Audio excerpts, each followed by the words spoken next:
Good morning or good afternoon, depending on what part of the country you are in today. Thank you for joining us for our first of a two-part user group series on consultant management. I'm just going to go through some housekeeping while you all get settled in. I know it's going to take you a minute to get your GoToWebinar control panel all managed and everything. So we'll just start off again with some housekeeping. As we go through our user group today, we really want this to be an interactive conversation. It's meant to be for you all, so please submit your questions and your ideas in the question box. We won't be monitoring the chat box. And we will answer as many questions as we can today during the meeting. But if by some chance we don't get to your question during the meeting, we will definitely follow up with an email. After the meeting today, you'll receive a survey. We really would ask that you would just take a moment or two. It's not very many questions, and your feedback is truly invaluable to us. It includes ideas for future user groups, and we do read every single comment. So the handout for today's meeting is in the handout section of your GoToWebinar pane, so you can retrieve that if you'd like.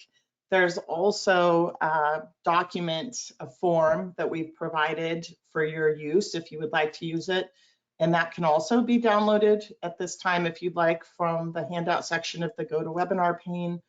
Both of those documents will also be included in a follow-up email that you will receive after the meeting today. If you're interested in receiving a CPE credit for attending today's user group, we will need you to answer all of the polling questions. I actually did an extra polling question today, so we have 4.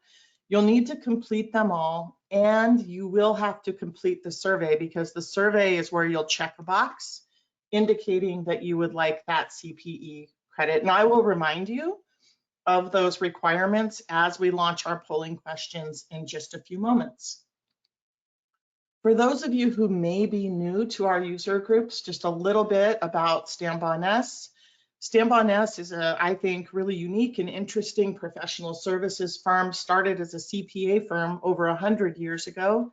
For the last 60 plus years, the firm's focus has been in your industry. We focus on architecture, engineering, a little bit of construction, and we have teams of professionals across the firm that are always looking for trends that are going to impact people in the A&E space. We've listed a few things here that might be interesting to you, but if you haven't checked out our website yet, I'd really recommend you do that. Chances are you'll find some resources that could be very valuable to you. We have a lot of on-demand content out there as well. So my teammate Connie and I are just going to take a brief moment to introduce ourselves. My name is Val Higgins. I'm the Managing Director of Ajera Consulting and Project Management Training here at Stanbaugh+Ness.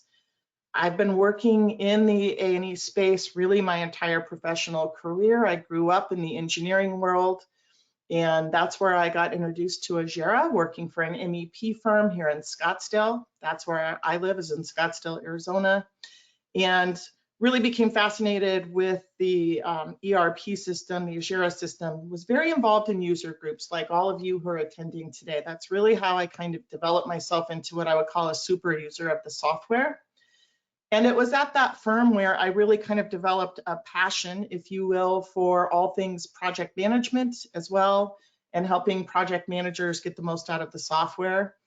And in 2014, I moved full-time into consulting, and that's when I became a project manager. And I always feel it's important for the people attending our sessions to understand that boots on the ground experience. You know, we've sat in your seat doing financial work or project control work, and you know, we really just love to share our experiences and practical advice. And that's really what this two-part series is about. So Connie, I'll let you go ahead and introduce yourself.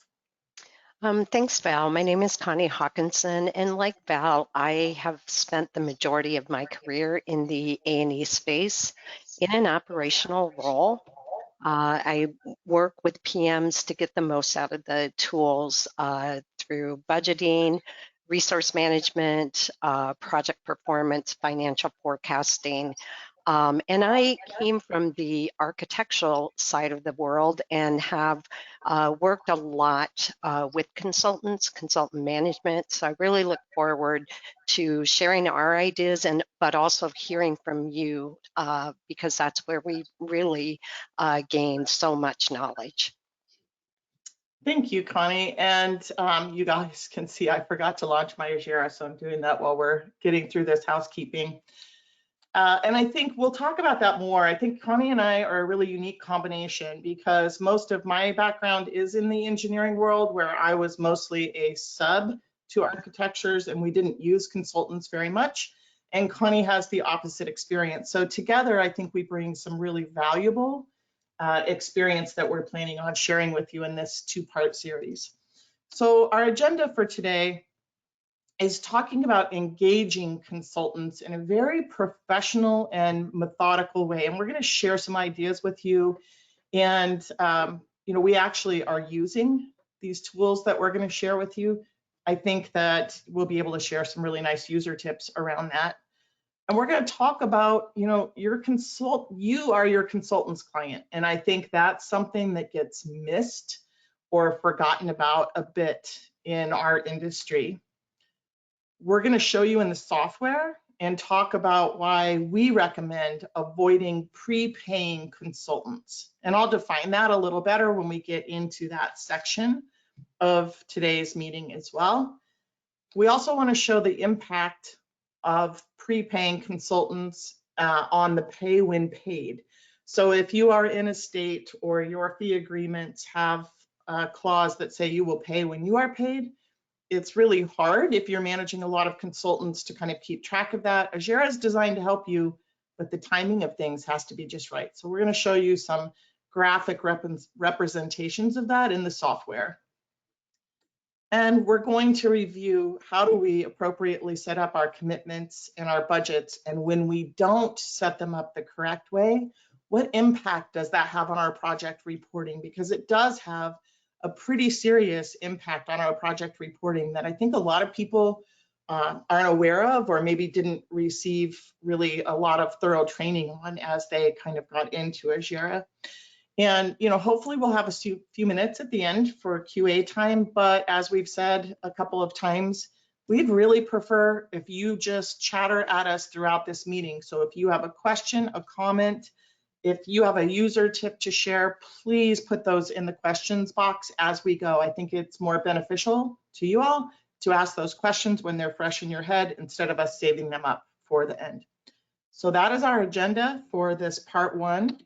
And I'm going to go ahead and get our polling questions launched and out of the way. And our first polling question is, if your clients give you a deadline to submit your invoices, do you do everything you can to get them to your client on time?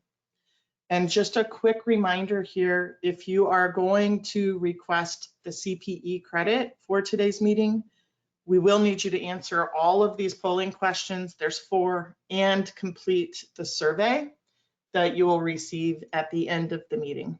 And that survey really, I think it's 5 or 6 questions. It just takes a second.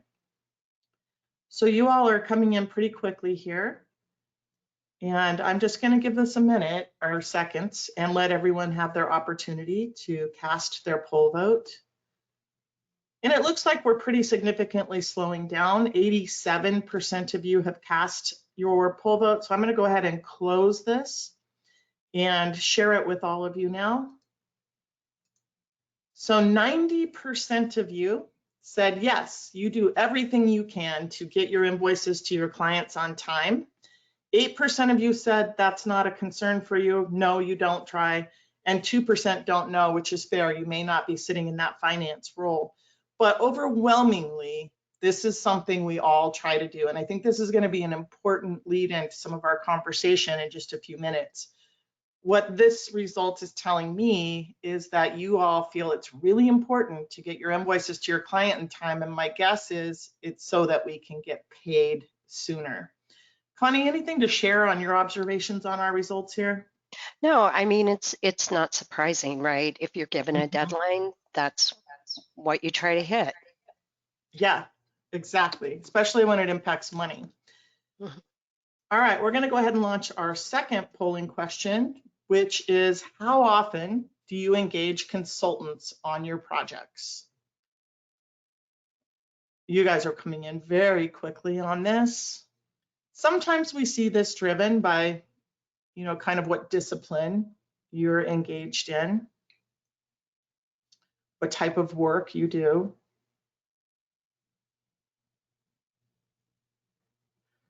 All right. Wow, you guys came in real quick this time. Really appreciate that. We're at 89% of you voting and it's slowing down. 90%, I'll just give it a couple more seconds since you're still voting. Really appreciate you taking the time to provide all this feedback. And we've kind of significantly slowed down, 92% of you voting. So I'm going to go ahead and close this poll now and share the results with you. So about 40% of you, 39% frequently, 48% regularly. We only have 13% of you all with us today that are rarely. So that tells me this topic is very impactful for most of us here on the call. Even for those of you who are rarely engaging with consultants, I think what we have to share is going to be very helpful to you as well. So I'm going to go ahead and hide those results and we'll launch our third polling question, which is, do you bill for your consultants before you have received their invoice? And this is something we see happen pretty frequently, and we're going to kind of talk about our take on that situation and our best practices recommendations around that and give you all some ideas. And I'm imagining when we get to that part of the conversation, Connie, our questions box is going to start flooding with ideas and responses. All right, you all are coming in pretty quick again here. So we're slowing down with 90% of you casting your poll vote. So I'm going to go ahead and close this poll and share the results with you. So 32% of you are, 65% of you are not. I love that, the 65%. 3% don't know, again, very fair. You may not be involved in that part of the business. So we're going to share some impact on your reporting and some ideas around this, and it gives us a really nice frame of reference. And this result is not surprising to me, is it to you, Connie? No, it's not, Val. Yeah. So we're going to go ahead and cast our fourth and final polling question, which is tracking for pay when paid a challenge for you? And I'm guessing our responses are going to mimic the responses on our last question because the two are very closely related here.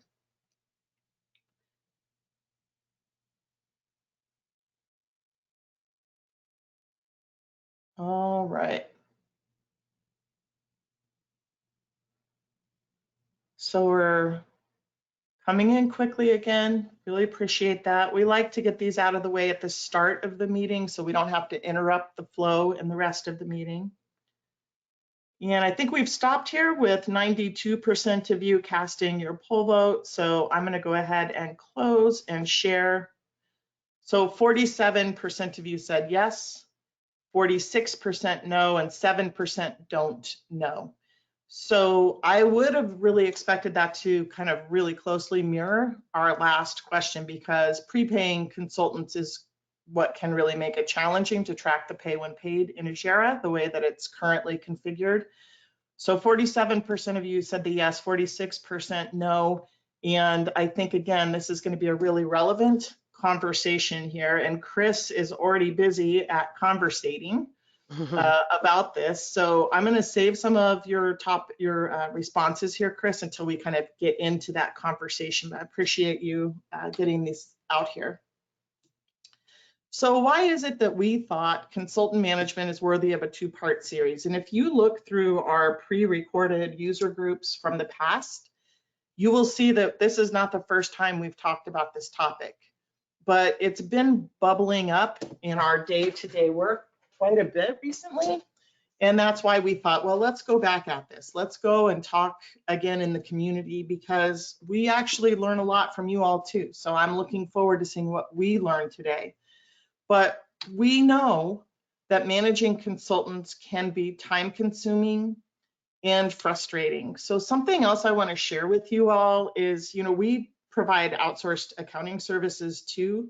So Connie manages, engagements with some of our clients where essentially we are managing their consultant approvals and pay when paid. So when I say that we understand it, I mean we understand it, because we've really worked hard to try and find some workflows that make it easier. And what I can tell you is that when prepaying is regular, it's just not easy. We haven't cracked that nut yet anyway.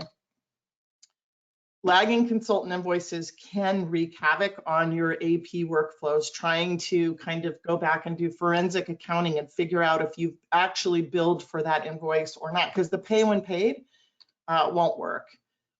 Lagging consultant invoices can also have a negative impact on financial reports. What do I mean by that? Well, if I'm billing for a consultant, and sometimes those charges can be material. So I'm just going to make up a number here, but let's say I bill $50,000 of consultant revenue this month, but I have not received the invoices. So on my accrual-based financials, I am going to show $50,000 of consultant revenue with no associated cost. And then in a later period, I am going to take in those invoices, and my cost is not going to align with the revenue of that period. So I don't know if all of you do this, but I did. It was an important part of our monthly financial analysis to look at how much we were billing for consultants and how much we were paying, right, to make sure we were capturing all of those costs in our billing. So really, I would like for you to think through that on the accrual basis. If we're pre-billing, it is kind of messing with our financials in a way. Now, some people are doing really complex accruals. We see that through in-house expenses or even sometimes journal entries, but they're quite laborious, and I would maybe suggest not absolutely accurate. Missing consultant information can result in additional insurance costs. So what we're going to be proposing and sharing with you here in a minute is a kind of formalized process to bring consultants in when you first engage with them. What we see a lot when we do data reviews is that not everybody is aware that in Ajera, you can actually track your consultant insurance information in a very efficient and robust way. Here in Arizona, that was a big part of our workers' comp audit, because if I could not prove that we had insurance certificates or that our consultants were exempt, we would be liable for paying the insurance on those costs. So really important to be thorough in our intake of new consultants and make sure we've dotted our I's and crossed our T's. And then we'll show you this in the software. Consultant budgets and costs that are not properly budgeted for will have a negative impact on your project reporting. Again, something I don't think everybody's really introduced to in a super robust way when they adopt Ajera, and hopefully some of the graphical representations of that we're going to show you today will really help you to understand how all of these moving parts come together and why it's so important to set up our consultant budgets correctly in the Project Command Center. I'm just going to look quickly through some of these comments. Chris is saying we always bill in advance. It's important to bill their work in tandem with ours and to greatly assist with the payment cycle of getting the consultant paid for their work. And, I appreciate, Chris, that you're looking out to get your consultants paid, but I'm just kind of thinking of that whole big picture and the impact too it can have on our financial statements. And at the end of the day, what I want to say here too is we come to these user groups with just our experience and best practices based on what we learn in our day-to-day walk. But obviously, at the end of the day, if you all have found workflows and routines that truly are working for your firm, then amen to that. We just hope to give you kind of some ideas.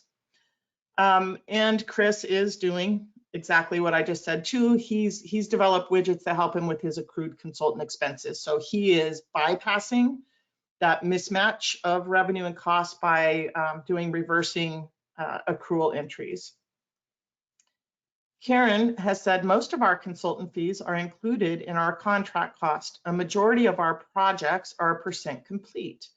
Our consultants are slow to invoice, which causes us to bill in advance of receiving their invoice. Do you have recommendations on how to keep that from happening?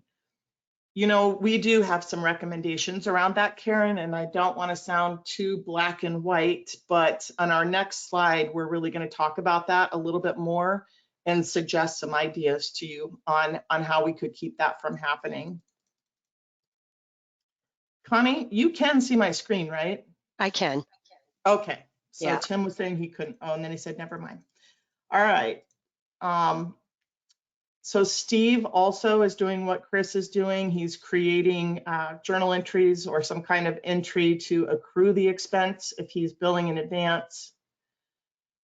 And Teresa said, we have a rather high maintenance customer and we often have to invoice for uncompleted work to manage their finances. It's frustrating, but necessary for us to do it. The issues you bring up are real and recurring for us. Yeah, I mean, you know, we're trying to keep that client happy, Therese, and that is one of the things that sometimes forces us into a workflow like this. And I think that Connie can really shed some light on that when we get into the discussion in the next slide, because she and I have talked about this a lot. You know, what is the mindset of that pre-billing? So, but I appreciate you endorsing the fact that it really does make tracking things challenging. And Nancy, I like this point. Nancy has said too many of her clients want to see backup from the consultant charges for us to bill them before we have been invoiced, which is a really good point. I had to do that too, Nancy. And, you know, Ajera makes that so easy now with the file streaming attachments that can become part of your client invoice. So I kind of like that you have that requirement because it's keeping your consultants honest with getting their invoices to you on time. Susan's also doing the accruals. And Susan has tried something that we're using. We have a smart sheet that we're using to manage the consultant approvals. And Penny has said, I used to lump sum consultants in our % complete phases, which led to the issues you mentioned. I now have separate consultant phases and bill them according to what they have billed me. I have a report that helps me track total consultant invoices by phase. Love that, Penny, and that's something we're suggesting more and more. And when we get into the project command center, we can kind of revisit this. But if you have the ability to carve out unique phases for your consultants, that does make managing them, in my opinion, and Connie, I think you agree, the cleanest. We just don't always get to do that if then our invoice won't easily align with our contract. Connie, anything to say about that? Yeah, no, I do agree with that. And Val, just the ease of making, you know, sub-phases in the project command center really can allow you to do some things for calling out consultants and then summarizing phases. So I think there's a lot of good ways to manage those consultants separately. Yeah, and it's clean for your PMs too, because a lot of times people are asking us to help them segregate the labor contract, consultant contract on their reports, right? Because we know that labor contract is the revenue that we're keeping the most of. We might have a markup on our consultants, but they like to see that segregation. And if they're in different phases, then we don't have to do a lot of complex columns and things on our widgets. We just have the phases. So love that. Lori, Connie's voice is not echoing for me, so it could be your sound source. And Mara Lou has said the commitment management's a very helpful tool. We'll look at that too when we get into the software in just a few minutes. I love all these great comments, and you all, I can tell this is something that you're really having to focus on.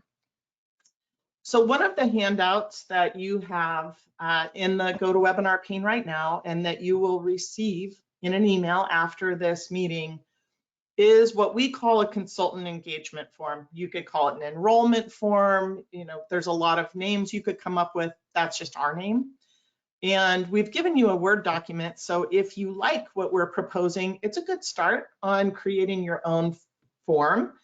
And we know that all companies have different requirements and things that they're going to be asking for. But the general idea here is we want to get that W-9 in. We don't want to pay them until we have that. So we've dotted our I's and crossed our T's on our IRS requirements. We're going to get those insurance certificates requested. And if you look here, you can see that we're actually asking for, we're listing our policy limits that we're requiring. The clearer you make these requirements, the less back and forth, and the better you hedge your bets on getting all the information that you really need. Requirements for billing.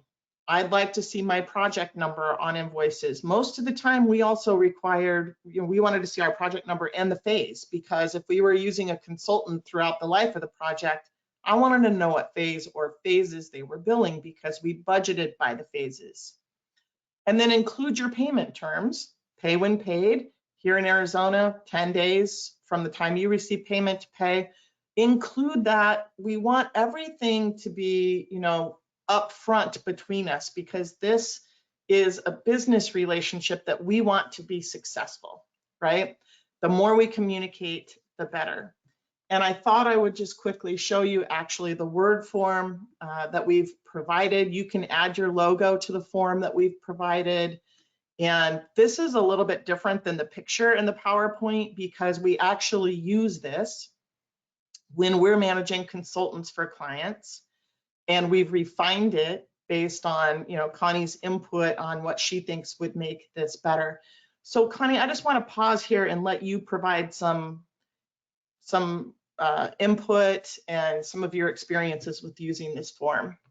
Yeah, Val, I think setting the stage when you start a new project with a consultant, in my experience, what worked best was, an immediate email to the consultant. Even if it was a consultant who you've worked with for years, you still have to engage with them and let them know the date the invoice has to be received, and all the requirements that come along with the project. And in addition to this letter, if you're signing, that consultant's proposal, you want to make sure that you are tying their terms and conditions to, to be the same and to align with your terms and conditions to the client. So I think, getting this letter in front of them to get the certificate of insurance, to let them know timing on the invoice. And also, I will say, and there were some, comments that you all have made about, billing in advance. I think it really it only takes the consultants, a couple of times to understand when you tell them that if they don't hit the deadline, their invoice is going to be submitted to the client in the following month. So in my experience, that's the kicker. That's when all the consultants start to pay attention and do things on a timely manner. Yeah, exactly. And, again, I may sound too black and white here, but if our consultants did not comply with our requirements, we would just kick their invoice back to them until they did. And what I'm going to go back to with this whole line of conversation is, you are your consultant's client. And the overwhelming majority of you all said in our very first polling question, when you have a deadline for invoicing with your client, you're making a concerted effort to get that into their hands on time. So, kind of what we're suggesting is maybe a shift in thinking. Consultants should be providing the same high level of customer service that you're providing to your clients, right?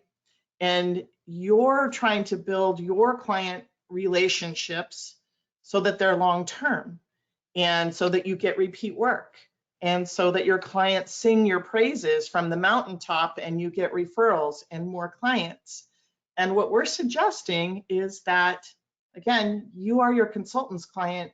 Feel like they should be doing all the same things for you. And, you know, in what Connie and I do every day, we really do get exposure to a lot of different firms and people and cultures and workflows. And what I have noticed, especially in the last few years, is it almost feels like consultants have taken us hostage. It feels like we're afraid to ask them for standard business courtesy that we extend to our own clients. And I think if we can have some kind of shift in that, we could really turn around this challenge. I feel like when you're sitting in the accounting seat or the project accountant seat, you know, our leaders and our project managers may not really understand the challenges and the pains we're going through. And Chris, his very first comment was he has a hard time getting his PMs to approve things in time. That's why we use a Smartsheet tool so we can track that and send them alerts and deadlines, because we don't have that ability in Ajera yet. I'm going to say yet, hopefully. So because your leaders and your PMs may not understand the pain points and the impact on our data, one thing we could do to help ourselves and help out this process is educate our team. I feel like, you know, in most firms, you know, we do get a culture of caring, and your teammates that may not understand the challenges you're going through, if they do, they probably would put their shoulder to the boulder to help you kind of move things in a better direction. Connie, I would love your expert, you know, insight on this piece of our topic. Yeah, Val, I mean, the consultant invoice approval process, again, I think, just making sure that the PMs have a methodology, love the Smartsheet part of it.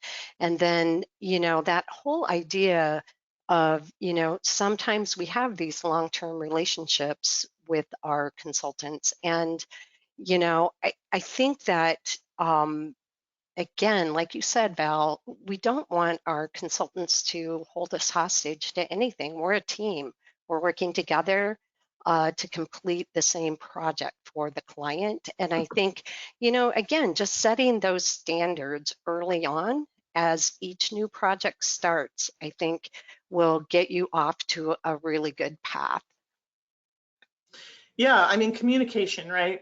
Right. Communication is so key in everything we do. So it's just a communication. And Chris put a comment in that I love. He has a master service agreement with his consultants with work orders for each specific project. And by the way, you could figure out a way, because I did this, to create kind of a PO or work order from your commitment management information. That is doable. And his agreement defines all the general agreement terms and brings all of the terms of his agreement with his client into the consultant agreement. That's a beautiful thing, because if Chris has defined requirements with his client for invoicing or other things, putting that into the consultant's contract is just, again, solidifying these requirements between the two of us so I can hold them accountable. Love that, Chris. Really great idea. And I love that too as well. And, if you are using, AIA agreements, you can create templates that make things go very, very quickly. And, it really goes a long way when you have to get those contracts out the door to your consultant. So I really like what Chris is sharing there. Yeah, I do too. And Nancy also has a great thing that she's sharing here. I've had PMs sit down with me during billing to see some of the things that I have to do and what things can stop billing in its tracks if I don't have certain information. I think that is a great way to build that team effort and what we were just talking about a few minutes ago of educating your team, because I feel like if they're educated about it, they're going to want to help. And Lori said ditto for master service agreements, works very well. So you could build a master service agreement with your consultants and bring all those terms in. So I'm going to disagree with you on this one, Chris. I don't let my PMs approve consultant invoices. I only ask them about consultant invoices if there's something being invoiced that doesn't match up with what I've got in Ajera's consultant management.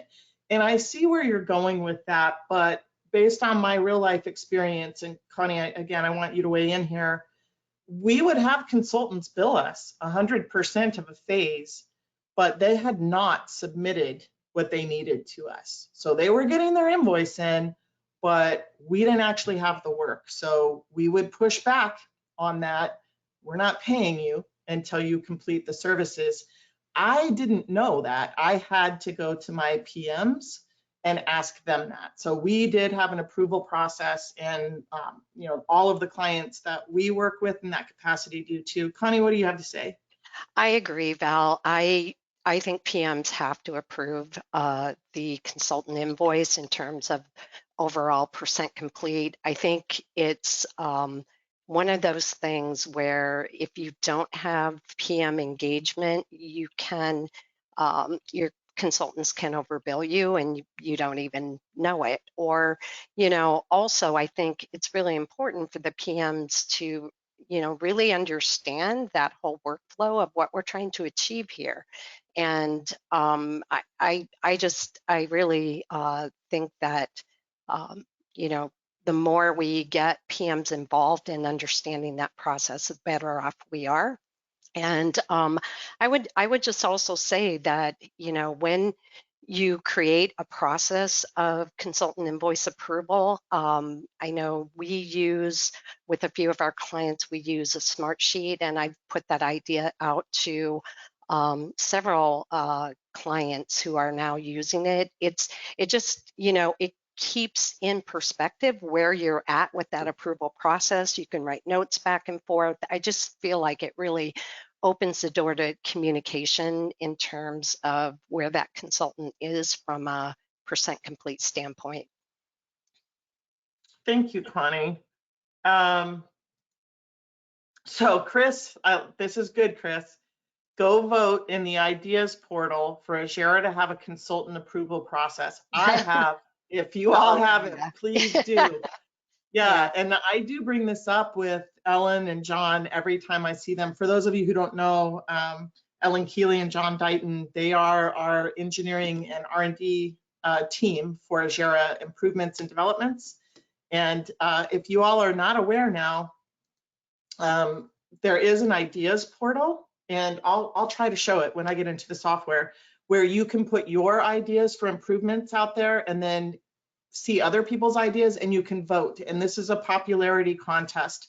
And they just updated all the information because I got a ton of emails. So they are going through there. And when I say they, Deltec is going through your ideas, and they are saying whether they're likely to implement or if it's in the process. The more of us that vote on that, the more attention it will get, because it would be fantastic if we could just route those invoices automatically through Ajera and have our PMs approve them, because we're bending over backwards, to get those approvals otherwise. Well, that got us a flood of comments here, Connie. So I'm just going to read through these really, really quickly, because Chris says he'd use it if it was built in. And Candy said the Idea Center says they are going to implement PM approvals. Oh, I wish I had a confetti machine I could set off here right now. Right. And credit card payments are now integrated with Ajera. They are. We're looking into that, and we're hoping to bring information in a future meeting on the release 9.9. It's pretty exciting. All right, Connie, I think it's time to get into the software. And I've set up a few examples. So we're not going to go through these things you're seeing here. People always get excited when they see these. In our part 2, we're going to be showing you some widget ideas that we use to help keep our PMs in the know and that help us, communicate with consultants. But we're going to focus today on really the budgeting setup aspect and the pay when paid aspect. And I've set up some sample data. So I'm gonna, instead of building something and taking the time to build it, I pre-built a couple of projects. One is built the correct way, and when I mean budgeting, and one is built the incorrect way. So I'm just going to review those with you. Now, we did, and I can't remember who said it, but we did have someone suggest, we could break our consultants out into their own phases. We totally could. Love that idea. This same budgeting would apply to that. In my example today, our consultants are just a part of our phase fee. This project is set up as % complete on my production phases. And let's go ahead and go into the Manage tab. Whenever you see us promoting budgeting, you're going to see a very detailed budget where we're actually using even hours, right, and employee types to get my labor budget in. I want to give a little disclaimer here. While we do feel like this gives you the most information you can get out of Ajera if you want hours forecasting capability, we do know that not everybody is setting up their projects that way. So if you're not breaking out your labor into a detailed way, you could add one generic line with your entire labor budget here, all right? And I'll just kind of show you what that would look like, 32.9. So I would have my whole 32.9 here, and then I wouldn't have these lines. So you can do that. And the reason I just showed you that is because at a minimum, I would encourage all of you to never budget at the phase level. And I will show you why in just a moment. And I know that some of you have been using Ajera for a long time, and you know this trick where you can expand and push your dollars into here. It's too hidden. It's not visible. It's hard to manage. It's too prone to error. So if you don't want to take our detailed approach, what I recommend is add one generic labor line with my entire labor budget in it. Connie, anything to say about that? I agree completely, Val. It just is, too prone to error when you are just using the phase line or the blue line. Way too prone for error. And I think, your idea of just adding one labor line, if you're not resourcing your projects, it's a good idea. Yeah, because then it's visible there. And, you can add notes to that too. There's just a lot of benefits. But what we really want to focus on today is how do we set up consultants correctly? So this is like kind of the perfect setup. I have a consultant line for each of my different disciplines. Notice how we're using very detailed vendor types. We recommend having your consultant details in the vendor type list. This is your vendor type list.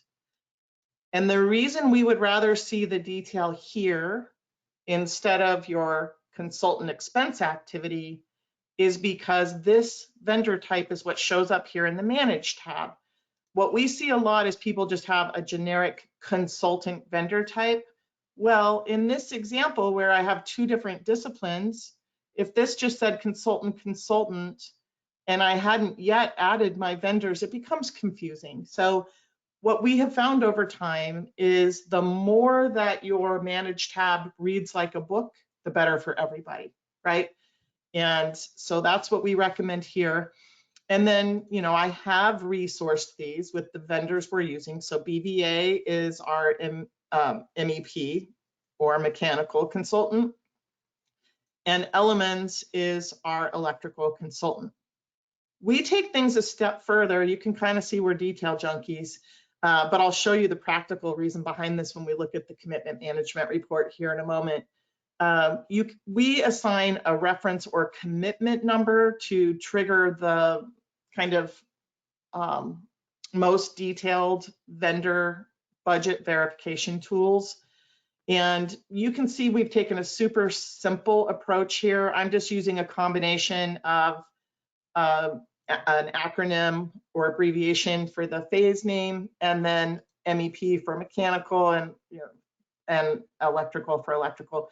What I do recommend is don't overcomplicate this.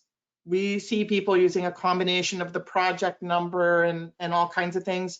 Keep this simple because it's helpful on the commitment management report, and it's something you'll see when entering the vendor invoice. It really just needs to be easy to identify and not overly complicated. And then you can see with my consultants, I budget by cost. Always budget your consultants by cost. And the reason behind that is when I plugged in this $4,000 cost, that's their cost to me. That's what we negotiated in contract. They're going to charge me $4,000. This is my budget that will show up in my vendor invoice. But we have a markup on our rate table. So we're marking up our consultants, looks like 15% here. And if I would have plugged my contract amount in here, I don't know if I can get it to trigger right now because it's already, yeah, it's already done its thinking. So it's not gonna, but I'll just add a new line so I can show you what happens. If I plug my cost in here, do you see how it actually backs down my cost? Because I have a markup on this rate table. And that's a mistake I might miss. And now vendor invoice thinks this is my budget instead of the 5,000. When I put my 5,000 in here, the correct number gets generated here. So on your consultants and expenses, budget in the cost column, not the contract column. All right, so this is kind of the perfect way to set up our consultant budgets. Connie, anything to add? Just that idea for the reference, keep it simple for sure. I've seen, a lot of really detailed references, and really just think of it in terms of it's tagging your budget. It's tracking your budget according to how you set up that contract with the consultant. Yeah, and I think this is a good time for me to show you reporting wise what this looks like. Oops, project. So if I go to my commitment management report, which is really kind of our nice and most detailed report for all things consultant. By the way, expense budgets will also be printed out here if you're, if you have projects that have significant expense budgets. This will do consultants and expenses. But here's where that reference is printing out for me. So remember, BVA Group was MEP. So on this project, they could have potentially had my mechanical budget and my electrical budget, right? So if we saw BVA vendor here and BVA vendor here, that's when this becomes really helpful because it's one vendor, but I can clearly see which piece of my budget that is. So just simple but practical. Okie dokie. So we have a couple comments coming in. So Amber says we currently don't allow our PMs access to see the cost column on the manage tab as we don't want them to view employee wages. Is there a way to allow the PMs to enter consultant costs without exposing wages? Yes, Amber, and my guess is you probably already have it engaged. And I'm really actually glad you brought that up because we do see people locking down that column quite a bit just with a little bit of a misunderstanding of how security works. So in our security roles, all of them, oops, you see the very first option we have is can the people assigned the security role see employee cost? If this box is not checked, they will not see a cost in the labor column. They'll only see the cost in the consultant and expense. So come out to your security roles. Only administrators and probably owners or principals, partners should have the ability to see employee cost. So check your security roles. If this box is not checked on your PM role, you can definitely give them that cost column. Okay. So this project is appropriately budgeted. We've walked through that. Now I'm going to show you the incorrect setup that we see quite a bit. You can see that my template had resources, but I didn't use them. Somebody just plugged the fee into the phase. See this a lot. This is how I did things in the beginning before I learned because it's just the way I was taught from the time that I implemented Ajera. But the challenge here is when you put a dollar amount at the blue phase level in the contract column, the system assumes that that is your fee, labor fee. So even though, oh, and by the way, I should have prefaced, the idea in this example is these two projects have the identical contract. that one was just set up correctly and the other not. So we know from this correct setup that we should have 42,377.50 in consultant budget. But on our incorrect project, the entire fee is categorized as labor or our fee. So if you're doing this, that's why I really recommend please start using these purple lines, because when you budget with these resource rows, you know, they have an associated type. And so the system knows if it's labor resource, then it goes into this bucket.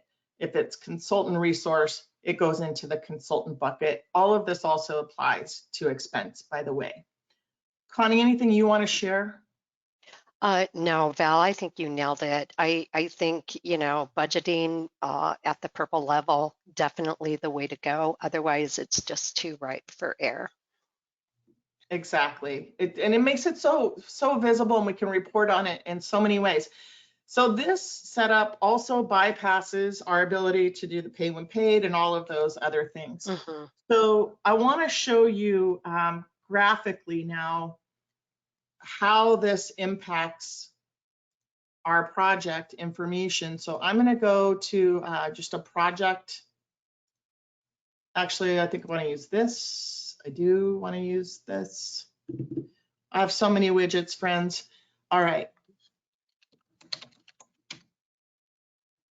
So what I want to show you is if we go into my correctly set up project, all of you have this performance dashboard. Ours we have modified a bit because we wanted to see contract spent, billed plus WIP. I think that gives a more enhanced picture.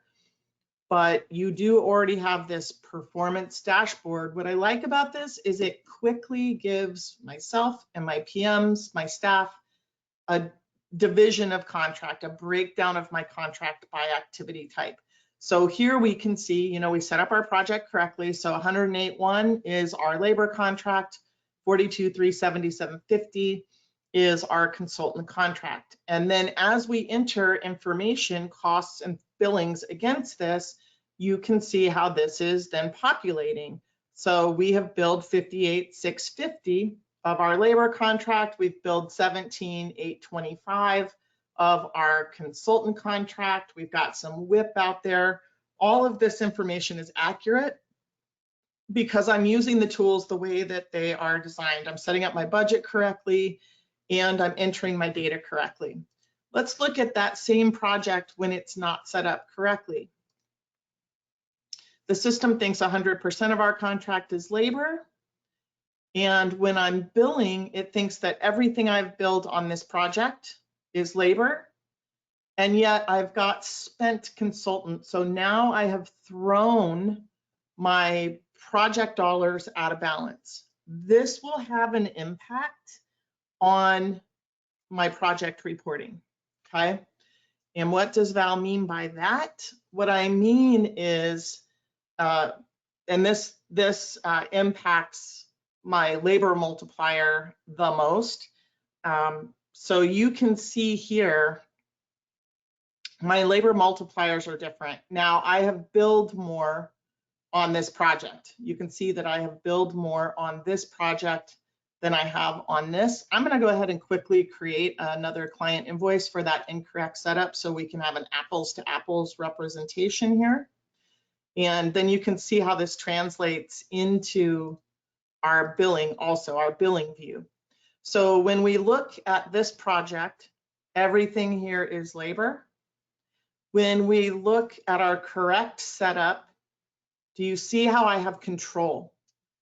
I don't have to bill these in conjunction with one another. I can bill them out of sync if I'm not getting my invoicing from my consultants. Now, you may not see this in your current view. You have to click here and add this activity type box. But you can see how I've told the system here, I've billed 100% of consultant on CD and DD. So when I do that same thing here, I don't have that control. I'm just billing 100% of my fee here. And what have I done wrong? Do I already have that open?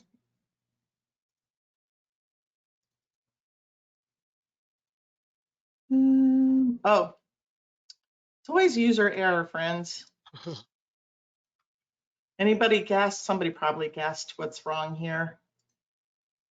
My DD phase is not active. That's why I couldn't click in it in my client invoice. So now we can. All right, so I'm just going to quickly bill 100% of my DDs on my incorrect setup too. So we can see the side-by-side numbers on our widget.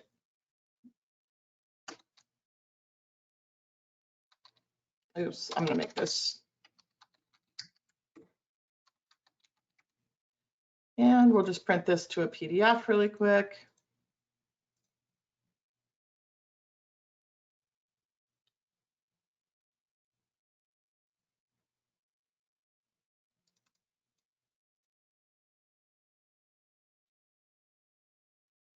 And you've all seen invoices. So let's refresh now. We're going to see these numbers change. And let's get back to our projects. Okay, so what I wanted to show you here is the labor multiplier. So if any of you, if this is an important metric to you, it will be incorrect. Absolutely 100% incorrect if my projects are not set up correctly with a budget between labor and consultant.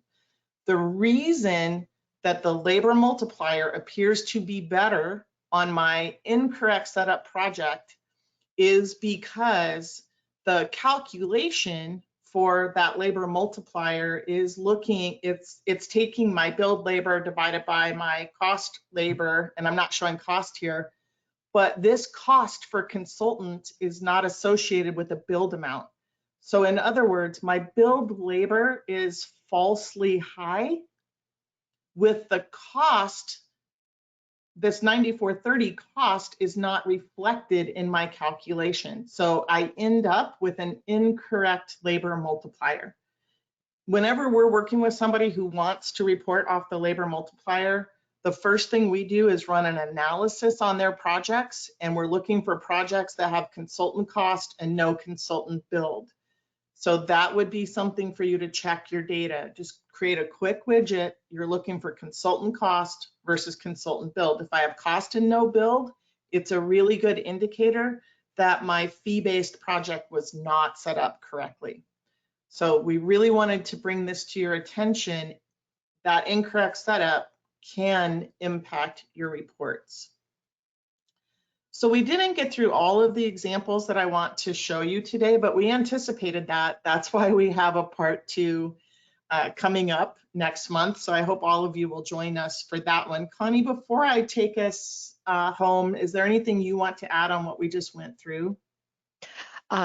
Val, I really think that you showed, 2 really great examples. And when you don't budget your consultants appropriately, you're just not utilizing the tools that Ajera gives you for being able to track consultants. I think it's, a really great tool in terms of just being able to do things seamlessly if you understand the correct setup.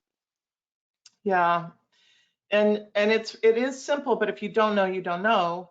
So hopefully this helps us. This is going to be recorded, by the way. So I know Candy wanted me to show something again. Candy, give it a day or two. It'll be out on the website. And Jessica, I love what you just asked for. Can you explain the difference between billed consultant, unbilled consultant, and billable consultant expenses on the P&L? We can include that in our part 2. So really appreciate all of the input. We had a lot of activity. That's what makes this a user group. Thank you so much. And we just want to quickly wrap up with some of the best practice tips that we've covered. Set yourself up for success by managing your consultants from the very time you meet them. Consider adopting a form and just laying out your requirements out there. This is just the requirement of working with us, and get that professional relationship started off on the right foot. And One thing that we don't see a lot or maybe enough is a project setup review process. All of us can make mistakes. So consider building some kind of widget that alerts you to new projects and having a second person put eyes on them. Make sure the contracts are set up correctly. Make sure that we have all of the documentation and contracts we need, that our sub-consultants have been defined, all of those things. Use widgets to provide you real-time information with requesting consultant invoices. We're going to show you that next time.